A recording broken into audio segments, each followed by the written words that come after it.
دوائی القرآن، سب سے بہترین علاج جو ہے وہ قرآن ہے۔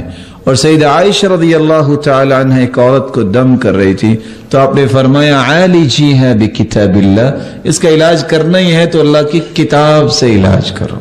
حدیث کے الفاظ ہیں اور یہ حدیث ہے سنن ابی داود کی 3896۔ ایک شخص کے پاس سے اللہ کے رسول گزرے جو دیوانہ اور مجنون ہو چکا، رسیوں سے باندھا ہوا تھا۔ کس سے؟ اللہ تعالیٰ حفاظت فرمائے۔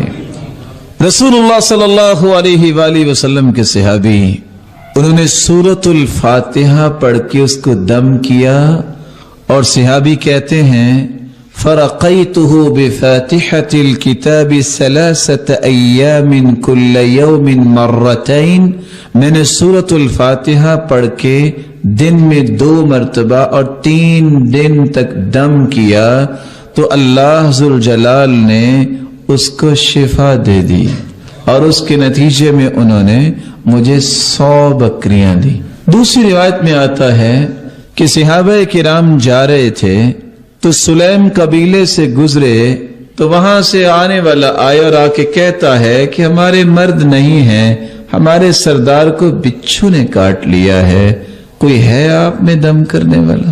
تو صحابی کہتے ہیں، صحیح بخاری کی روایت 5737، کہ ایک ایسا آدمی اٹھا، اس نے جا کے سورۃ الفاتحہ پڑھ کے دم کیا اور اللہ نے اسے شفا دے دی، اور 40 بکریاں انہوں نے اس شرط پہ دم کیا کیونکہ انہوں نے مہمان نوازی کی نہیں تھی، کہا اب ہم بھی دم ایسے نہیں کریں گے، 40 بکریاں لے کے کریں گے۔